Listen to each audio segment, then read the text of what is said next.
जो हो गया उसे सोचा नहीं करते, जो मिल गया उसे खोया नहीं करते हैं। सफलता भी उन्हीं को मिलती है जो वक्त और हालात पर रोया नहीं करते। नमस्कार, मैं दिनेश गुप्ता आप सभी का AGIS पे स्वागत करता हूं। और जैसा कि मैंने कुछ कैलकुलेशन का जो वीडियोज़ थे जिसमें मल्टीप्लिकेशन, स्क्वायर और भी कुछ जो ट्रिक्स थे, तो उसके मैंने 3-4 वीडियो शॉर्ट टर्म में बनाए हैं। और उसके बाद आज मैं जो है वो नंबर्स को क्लासीफाई कर रहा हूँ कि नंबर्स कितने टाइप के हैं। मतलब बेसिक ऑफ नंबर सिस्टम आप कह सकते हैं कि कितने टाइप्स के नंबर्स होते हैं और बेसिक किस टाइप के सवाल पूछे जाते हैं नंबर से, क्योंकि हमें पहले नंबर्स के समझना होता है, तभी हम नंबर सिस्टम के आगे जो भी पार्ट्स होंगे, बहुत सारे पार्ट्स होते हैं नंबर सिस्टम के, बहुत सारे छोटे छोटे टॉपिक्स हैं, लेकिन उन सभी को पढ़ने से पहले हमें नंबर्स के बारे में जान लेना है।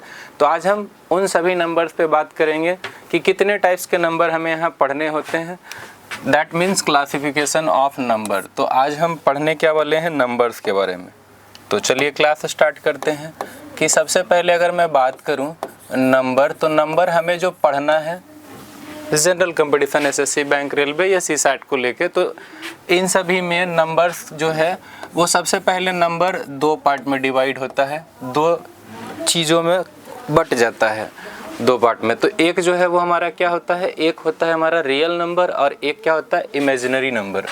एक क्या है, रियल नंबर और एक क्या है, इमेजिनरी। इसे कहते हैं वास्तविक संख्याएं, ठीक है। और ये क्या होगी, काल्पनिक संख्याएं। वास्तविक संख्याएं क्या होती है, वैसी संख्याएं आप लोगों ने पहले लाइन ऐसा पढ़ा होगा कि ये इंटीजर है, 0 है, इधर जो है वो चीज़ें क्या होती हैं, प्लस में होती है, कहाँ तक ये होती है, इन्फिनिटी तक, और इधर जो है वो चीज़ें क्या होती है, माइनस में होती है, -इन्फिनिटी टू +इन्फिनिटी। इसे कहा जाता है नंबर लाइन। इसे क्या कहा जाता है, नंबर लाइन। तो रियल नंबर कौन से नंबर होते हैं, रियल नंबर वो नंबर जिसे हम क्या कर सकते हैं, नंबर लाइन पर लिख सकते हैं। मतलब हम क्या कह सकते हैं, which can be denoted on number line, जिसे हम इस नंबर लाइन पे प्रदर्शित कर सकते हैं, ठीक है। और यहाँ क्या हो जाएगा, विच कैन नोट या विच कांट, बस इतना ही बात है, जिसे हम कर ही नहीं सकते। एग्जाम्पल्स की अगर बात करें तो रियल नंबर में क्या होंगे, वो सारे माइनस वाले नंबर हो जाएं, या माइनस में हमारे पास ऐसा फ्रैक्शन हो, 0 हो, पाई हो, 4, 22/7, ये सारे नंबर। या फिर अगर मैं बात करूं कि रूट में जो नंबर्स हैं, तो ये सभी नंबर्स जो होंगे वो क्या होंगे, रियल नंबर्स होंगे। और इमेजिनरी नंबर, इमेजिनरी नंबर जो है वो क्या होता है, जैसे मैंने बोला -√6, -√3, -√2, ये जो इमेजिनरी नंबर होता है ना, ये होता है real number plus complex number, ठीक है। जटिल संख्याओं का मिश्रण होता है वास्तविक संख्याओं के साथ, वो इमेजिनरी नंबर में आता है। लेकिन हमें जो पढ़ना है वो रियल नंबर्स को पढ़ना है। माइनस रूट में जो नंबर्स आएंगे उसमें आयोटा होता है, आयोटा स्क्वायर का वैल्यू -1 होता है। तो वही मैं बता रहा हूँ, वो रियल प्लस क्या है, कॉम्प्लेक्स नंबर है, इसीलिए वो इमेजिनरी में। लेकिन मैं बात कर रहा था क्या, रियल नंबर का। अब ये जो रियल नंबर है, ये रियल नंबर यहाँ से 2 पार्ट में डिवाइड होगा। इमेजिनरी नंबर का पार्ट यहीं पे ख़त्म हो जाता है, आगे इसका कोई मतलब नहीं है, कोई अच्छा यूजेज जो होंगे तो वो क्वेश्चंस में आएंगे, ठीक है। अब मैं यहाँ से आगे बात कर रहा हूँ किस चीज़ की, रियल नंबर। तो ये रियल नंबर जो है, रियल नंबर, इसे भी हम 2 पार्ट में बांट लेते हैं। एक हमारा क्या होगा, रेशनल, और एक होगा इरेशनल। रेशनल क्या होती है हिंदी में, परिमेय संख्याएं, और ये क्या है, अपरिमेय संख्याएं। अब यहाँ से अगर एक चीज समझें तो परिमेय और अपरिमेय क्या है। परिमेय संख्या जिसे हम p/q के फॉर्म में लिख सकते हैं, जिसे हम p/q के फॉर्म में लिख सकते हैं। और एक बात यहाँ और समझना है, q जो है वो 0 नहीं होना चाहिए, क्योंकि 0 हो जाएगा तो वैल्यू इन्फिनिटी हो जाएगी। तो जिसे हम पी वाई क्यू के फॉर्म में लिख सकते हैं, और अपरिमेय संख्याएं जिसे पी वाई क्यू के फॉर्म में नहीं लिख सकते हैं, कांट बी रिटन, इस फॉर्म में हम लिख ही नहीं सकते। तो अब रेशनल नंबर की एग्जाम्पल की बात करूं कि रेशनल नंबर के एग्जाम्पल क्या होंगे, तो एग्जाम्पल जो है वो माइनस वाले नंबर, ज़ीरो भी आ जाएगा, पाई भी आ जाएगा, 4, 7, पाई यहाँ नहीं आएगा, यहाँ क्या आएगा, पाई का वैल्यू आएगा 0, पाई का वैल्यू क्या 22/7 या 4/3, 5/7, ये सारे और भी बहुत सारे नंबर्स आएंगे। और यहाँ क्या मैं कह रहा हूँ, जिसे पी वाई क्यू के फॉर्म में लिख नहीं सकते। एग्जाम्पल, जैसे जो पाई की वैल्यू है 22/7 और एक पाई की और वैल्यू होती है पॉइंट में जब लेते 3.1411592, तो ये जो है वो इसे आप पी वाई क्यू के फॉर्म में नहीं लिख सकते। या अगर मैं बात करूँ कि √3, ये 1.732, इसी तरीके से इसका वैल्यू क्या है, आगे कंटिन्यू होता है, तो इसे अभी आप पी वाई क्यू के फॉर्म में नहीं लिख सकते। मतलब सारे रूट वाले पॉजिटिव नंबर वो कहाँ चले जाएंगे, तो अपरिमेय संख्याएं इरेशनल में चले जाएंगे। अब यहाँ से आगे मैं बात करूँ तो रेशनल नंबर जो है ये भी दो पार्ट में डिवाइड होगा। रेशनल जो है वो भी दो चीज़ों में डिवाइड होगा। कौन कौन सा, तो ये हम देख लेते हैं। फिर आगे हम देखते हैं कौन सा मैंने नंबर बोला, रेशनल। अब रेशनल जो है वो दो पार्ट में बटेगा। एक तो होगा हमारा क्या, इंटीजर्स, जिसे पूर्णांक कहते हैं हिंदी में, और एक हमारा जो होगा वो रेशनल नंबर क्या होगा, डेसिमल। अब ये जो डेसिमल है, ये डेसिमल भी अपने आप में 3 टाइप का है। कौन कौन सा 3 टाइप का है, तो एक होता है डेसिमल, पता होगा हिंदी में इसे ही क्या कहते हैं, दशमलव, और इंटीजर्स को क्या कहा जाता है, पूर्णांक। अब मैं यहाँ पे क्या कह रहा हूँ कि डेसिमल भी 3 टाइप का होता है। एक होता है टर्मिनेटिंग डेसिमल, हिंदी में इसे कहते हैं शांत दशमलव। एक हमारा होता है नॉन टर्मिनेटिंग, नॉन टर्मिनेटिंग, लेकिन ये आता है रिपीटिंग। नॉन टर्मिनेटिंग, लेकिन ये क्या होगा, रिपीटिंग डेसिमल होता है। एग्जाम्पल से समझेंगे ये क्या है। एक तीसरा जो है वो होता है नॉन टर्मिनेटिंग, और ये तो रिपीटिंग था, लेकिन ये तीसरा क्या कहता है, हम नॉन टर्मिनेट भी रहेंगे और नॉन रिपीट भी होगा। अब देखो एग्जाम्पल से बातें क्लियर होंगी कि क्या है। जैसे मैं कह रहा हूँ अगर आपने 1/4 डिवाइड किया तो ये पूरा पूरा कट जाता है 0.25।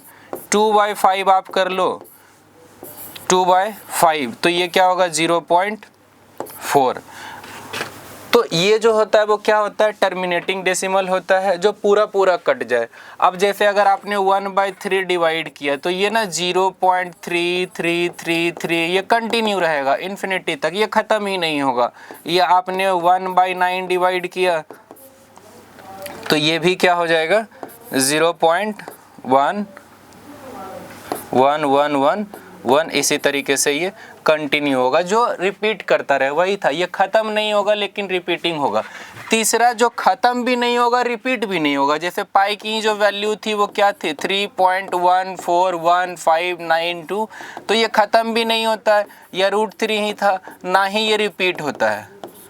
ये कुल मिला के नॉन टर्मिनेटिंग जो है यही इरेशनल नंबर है। अभी जस्ट मैंने पढ़ा था ना इरेशनल नंबर, तो इरेशनल नंबर ही नॉन टर्मिनेटिंग नॉन रिपीटिंग होता है। मैं क्या कह रहा हूँ, डेसिमल 3 है, एक टर्मिनेटिंग जो पूरा पूरा कट जाए, दूसरा नॉन टर्मिनेटिंग रिपीटिंग, मतलब क्या हो, कटे नहीं लेकिन रिपीट करे। तीसरा कौन सा है, नॉन टर्मिनेटिंग नॉन रिपीटिंग, मतलब जो कटे भी नहीं और रिपीट भी ना करे, ये था। अच्छा, यहाँ से पहले जो हम देखे थे वो क्या था, रेशनल और इरेशनल। यहाँ पे छोटा सा एक बात और जान लेते हैं कि कई बार दो संख्याओं के बीच रेशनल पूछा जाता है। जैसे मान लो ए और बी दो संख्या हैं, बोलेगा इसके बीच हमें कोई रेशनल नंबर बताओ, तो हम क्या करेंगे, ये फॉर्म यूज करेंगे, AK + B divided by K + 1। ये किसके लिए है, ये है रेशनल नंबर निकालना है, rational number between two numbers. और यहाँ पे क्या करना है, k का जो वैल्यू है वो 1, अगर 1 निकालना हो तो 1 रखना है, 2 निकालना है तो 1 और 2 दोनों रखेंगे, 3 निकालना है तो इसी तरीके से 1 2 3 हम कंटिन्यू कर सकते हैं। जैसे मैं भी एक एग्जांपल भी ले सकता हूँ इसका। और इरेशनल का अगर निकालना हो a और b के बीच, इरेशनल क्या होगा तो आप रूट ए बी कर ले, 2 निकालना है 3 अंडर रूट ए बी कर ले, तीसरा निकालना है 4 अंडर रूट ए बी कर सकते। इसी तरीके से ये सारा क्या आएगा, इरेशनल आएगा। जैसे मैं अगर एक छोटा सा एग्जांपल ले लूँ, एग्जाम्पल दोनों में चलो ले लेते हैं कि यहाँ पे a और b ही था कि 4 और 6 के बीच एक इरेशनल नंबर बताओ, तो हम क्या कर ले, k इज इक्वल टू 1 ले लें। किसके मैंने बीच पूछा, 4 और 6 के बीच। ठीक है, तो 4 और 6 के बीच अगर निकालना है तो क्या हो जाएगा, ak, इसका मतलब a का काम 4 कर रहा है और k इज इक्वल टू 1, तो ये क्या होगा 4 इंटू 1 4, प्लस b जो है वो 6 है और नीचे क्या है k प्लस 1, तो ये क्या आ जाएगा 2, और 10/2 करेंगे तो ये क्या आ जाएगा 5। अब देखो 4 और 6 के बीच में ही तो 5 आता है। और अगर आपसे ये पूछता कि हमें 2 और 3 के बीच में इरेशनल बताओ, दोनों को ले जाके गुना कर देंगे रूट में, रूट 6 की जो वैल्यू है 2.23 होती है, ये इरेशनल होता है। तो 2 नंबर्स के बीच में इरेशनल निकालना हो तो ये यूज करेंगे, और रेशनल निकालना हो तो ak plus b divided by k plus 1। आगे और मैं क्या बात कर रहा था, डेसिमल मैंने 3 बता दिया। अब इंटीजर्स को देखते हैं, तो इंटीजर्स भी अब डिवाइड होगा। वैसे तो ये 3 पार्ट में होता है, लेकिन इसे कुल मिला के 2 में ही समझ लें। एक इंटीजर जो होगा वो क्या होगा, नेगेटिव इंटीजर, और एक को हम बोलेंगे नॉन नेगेटिव इंटीजर, 0 के लिए अलग नहीं करेंगे। जैसे मैं क्या कह रहा हूँ, नेगेटिव इंटीजर जिसमें सारे नेगेटिव नंबर्स आएंगे, ये सारे नंबर ही क्या होंगे, नेगेटिव इंटीजर्स हैं। एग्जाम्पल में नॉन नेगेटिव का मतलब 0 से स्टार्ट होगा, क्योंकि 0 ना तो नेगेटिव है ना ही पॉजिटिव है, इसीलिए नॉन नेगेटिव कर दिया। क्योंकि आप पॉजिटिव करते तो तीसरा 0 के लिए अलग करना पड़ता है, इसीलिए नॉन नेगेटिव से समझे। 0 1 2 3 4 5 इस तरीके से जो सारे नंबर होंगे वो कौन से नंबर होंगे, नॉन नेगेटिव इंटीजर्स होंगे। अब यहाँ के बाद ये जो नॉन नेगेटिव इंटीजर्स है, अगर आप इसे ध्यान से देखेंगे तो यही चीज़ें क्या कहलाती है, यही चीज़ें कहलाती है वोल नंबर। वोल नंबर का मतलब क्या, पूर्ण संख्याएं। ठीक है, ये कौन सी संख्याएं हैं, पूर्ण संख्याएं हैं। और अगर हम इसी पूर्ण संख्या से अगर 0 हटा दें तो हमारे पास क्या बचेगा, 1 2 3 4 5 6, ये इस तरीके से जो भी नंबर होगा, यही नंबर हमारा कौन सा नंबर होता है, ये नंबर होता है हमारा नेचुरल नंबर, या इसे ही काउंटिंग नंबर भी बोलते हैं। हिंदी में ये क्या कहलाता है, प्राकृत संख्याएं। ठीक है, अब हमारा मेन जो हम आ गए हैं वो किस पे आ गए हैं, नेचुरल नंबर पे। एक बात याद रहे, 0 ना तो नेगेटिव है ना ही पॉजिटिव है, लेकिन 0 जो है वो अभी और थोड़ा सा 0 के बारे में जानेंगे। यहाँ हम देखें कि नॉन नेगेटिव इंटीजर से क्या क्या आता है, तो वोल नंबर आता है, और यहाँ से 0 हटा देते हैं तो नेचुरल नंबर आ जाता है।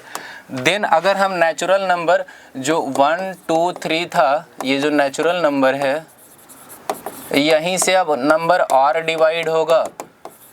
अब यहाँ से 2 और पार्ट में डिवाइड कर देते हैं, एक क्या होगा ऑड नंबर और एक हमारा क्या होगा, इवन होगा।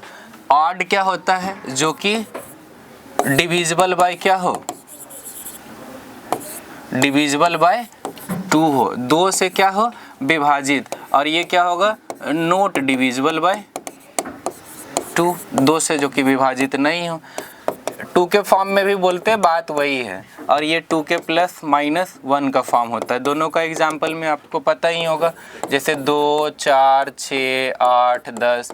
लेकिन याद रहे 0 भी इधर ही रहेगा, क्योंकि 0 जो है वो इवन नंबर नहीं है, लेकिन इवन नंबर के फंक्शन की तरह काम करता है। वो कैसे करता है एग्जाम्पल से देख लेंगे। इसमें क्या हो जाएगा, 1 3 5 7 9, इसी तरीके से जो और भी सारे नंबर होंगे। मैंने क्या बोला, जैसे आप छोटा सा एग्जांपल ऐसे समझ सकते हैं कि ऑड प्लस ऑड क्या होता है, ऑड प्लस ऑड क्या हो जाएगा, इवन। इवन प्लस इवन क्या होगा, इवन। और अगर एक इवन हो और एक ऑड हो तो वो क्या आता है, ऑड ही आता है।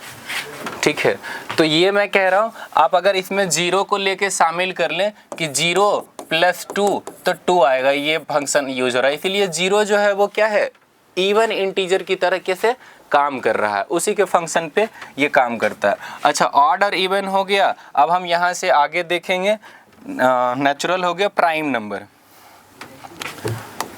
अब प्राइम नंबर क्या है, मोस्ट इम्पॉर्टेंट, क्योंकि सवाल बहुत ज़्यादा यहाँ से पूछे जाते हैं प्राइम नंबर्स के बारे में।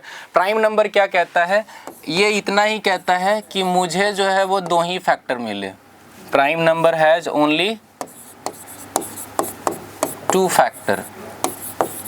अच्छा, वो कौन कौन सा फैक्टर हो, तो एक हो और दूसरा वो खुद हो, इट सेल्फ। जैसे मैं क्या कह रहा हूँ कि 2 नंबर जो है, मतलब किसी संख्या को सिर्फ 2 ही संख्या काट सकती है, या तो एक काटे या तो वो संख्या खुद उसी से कटे, वही क्या होती है, प्राइम नंबर्स होती है। जैसे एग्जाम्पल की बात करूं तो एग्जाम्पल में क्या होगा, 2, 3, 4 नहीं होगा, क्योंकि 4 को 1 और 4 के अलावा 2 भी तो काट दे रहा है। वैसे नंबर जिसको सिर्फ 2 ही संख्या विभाजित कर सकती है, डिवाइड कर सकती है, एक तो वो 1 होगा और दूसरा वो खुद होगा, तीसरा किसी से नहीं होना चाहिए। तो 2, 3, 5, 7, 11, 13 और भी होगा 17, 19, इसी तरीके से बहुत सारे नंबर हैं। अब इसमें आपको चीज़ें समझना क्या है, तो एक ही ऐसा नंबर है इवन प्राइम नंबर, जो कि इवन भी है और प्राइम भी है, तो वो ओनली कौन है, 2 है। हम ये भी इसके बारे में कह सकते थे कि ये जो है वो स्मॉलेस्ट प्राइम नंबर है, सबसे छोटी अभाज्य संख्या है। अच्छा, सबसे छोटी 2 अंकों की अभाज्य संख्या कौन सी है, तो 11 है। 11 क्या है, smallest prime number of 2 digit. 2 अंकों की सबसे छोटी प्राइम नंबर कौन सी होगी, तो 11 होगी। अच्छा, अगर ये स्मॉलेस्ट हम बता सकते हैं तो ग्रेटेस्ट भी तो होगा, ये लार्जेस्ट जो वो कह सकते हैं कि लार्जेस्ट प्राइम नंबर 2 डिजिट का कौन सा होगा, सवाल पूछे जाते हैं तो वो 97 है।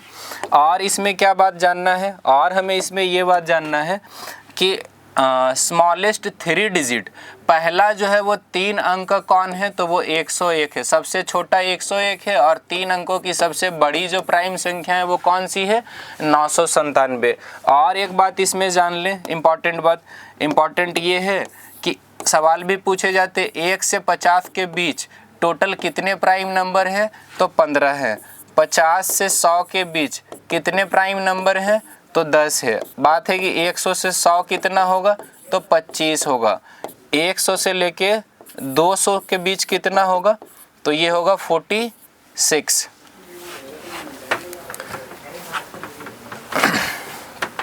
एक चीज़ और जान लेते हैं प्राइम नंबर के बारे में कि कोई भी नंबर प्राइम है कि नहीं। जैसे अगर मैं बात करूं 131 प्राइम है कि नहीं, तो कैसे चेक करते हैं, तो ये बात भी समझ लेते हैं। आपको करना क्या है, प्राइम नंबर से ऐसा एक छोटा नंबर बताना है, मतलब इस नंबर, जो नंबर हमें चेक करना है, इससे एक ऐसा छोटा नंबर जो कि क्या हो, अपने आप में पूर्ण वर्ग हो, मतलब कंप्लीट स्क्वायर हो किसी नंबर का। तो 131 से पहले जो छोटा नंबर मिलता है वो 121 है, 121 ही है जो कि किसी का स्क्वायर भी है, 11 का। ठीक है, अब हम ये देख रहे हैं कि 121 किसका स्क्वायर हुआ था, 11 का। आप क्या करें, 11 तक जो है वो सारा प्राइम नंबर लिख ले, 2, 3, 5, 7, 11। अब आप इसमें से डिवाइड करके देख ले, 2 से ये डिवाइड होगा नहीं, 3 से भी नहीं होगा, 5 से भी नहीं होगा, 7 से भी नहीं होगा, और ये 11 से भी नहीं होगा। और अगर इसमें से किसी से नहीं हुआ है, दैट मीन्स ये नंबर जो है वो क्या है, प्राइम नंबर है। ठीक है, यही फॉर्मेट होता है किसी नंबर को चेक करने के लिए। उससे नीचे एक ऐसी संख्या लेना है जो परफेक्ट स्क्वायर हो किसी का, और उसके वहाँ तक सारे प्राइम नंबर लिख के डिवाइड करके चेक कर लेना है कि वो नंबर डिविजिबल है। अगर किसी से डिवाइड हो गया तो वो प्राइम नंबर नहीं है, और अगर किसी से नहीं हुआ तो वो प्राइम नंबर है। प्राइम के बाद जो है थोड़ा सा और जान लेते हैं कंपोजिट नंबर। कंपोजिट नंबर क्या, ये कहता है मोर देन 2 फैक्टर।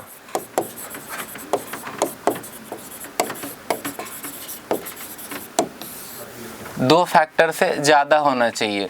जैसे कि जो प्राइम नहीं है वो कंपोजिट होगा बट एक को छोड़ के, जैसे जब पहला कंपोजिट नंबर कौन होगा तो 4, क्योंकि 4 1 से भी कटता है, 4 से भी कटता है, लेकिन 1 और 4 के अलावा 2 से भी कट जाता है। मोर देन 2 फैक्टर, 2 से ज़्यादा संख्या होनी चाहिए विभाजित करने वाली, वही क्या होती है, कंपोजिट नंबर होता है। 4 होगी, 6 होगा, 8 होगा, 9 होगा, 10 होगा, इसी तरीके से बहुत सारे नंबर होंगे। अच्छा, एक और बात जान लेते हैं, twin prime number. Twin prime number वैसे prime number with gap of 2 हो, जिसमें 2 का डिफरेंस हो। जैसे आप ये कह सकते हैं कि पहला ट्विन प्राइम नंबर कौन होगा तो 3 5 होगा, और कौन होगा 5 7 होगा, 11 13 होगा, 2 का अंतर है, 17 19 होंगे। ये सारे नंबर जो होंगे वो कौन से नंबर होंगे, ट्विन प्राइम नंबर। अच्छा, एक बात और जान लेते हैं, को प्राइम नंबर, कि को प्राइम नंबर क्या है। तो को प्राइम नंबर जो होता है वो क्या होता है, बस आप इस बात से समझें कि को प्राइम नंबर जिसका HCF 1 हो, जिसका HCF 1 हो, या फिर और हम क्या कह सकते हैं कि कुछ भी कॉमन नहीं हो, कुछ भी कॉमन नहीं हो। जैसे मैंने 2 नंबर लिया 4 और 7, इसको 1 के अलावा और कोई नहीं काट सकता, वही बात होता है हाईएस्ट कॉमन फैक्टर, मतलब सिर्फ 1 ही दोनों को काटे। तो क्या 2 सम संख्याएं कभी को प्राइम हो सकता है, नहीं, उसको 2 काट देगा। 8 के साथ 11 ले सकते हैं, 2 11 और 15 भी हो सकता है, क्योंकि इन सभी को सिर्फ 1 ही काटेगा। इसी को क्या कहते हैं, को प्राइम नंबर। एक और लास्ट जान लेते हैं कि परफेक्ट नंबर। अच्छा, परफेक्ट नंबर क्या है, पूर्ण संख्याएं। इसके बारे में कहा जाता है ऐसी संख्या जिसके सभी फैक्टर्स को ऐड कर ले, सम ऑफ ऑल फैक्टर्स। अच्छा, ये बात excluding that number is equal to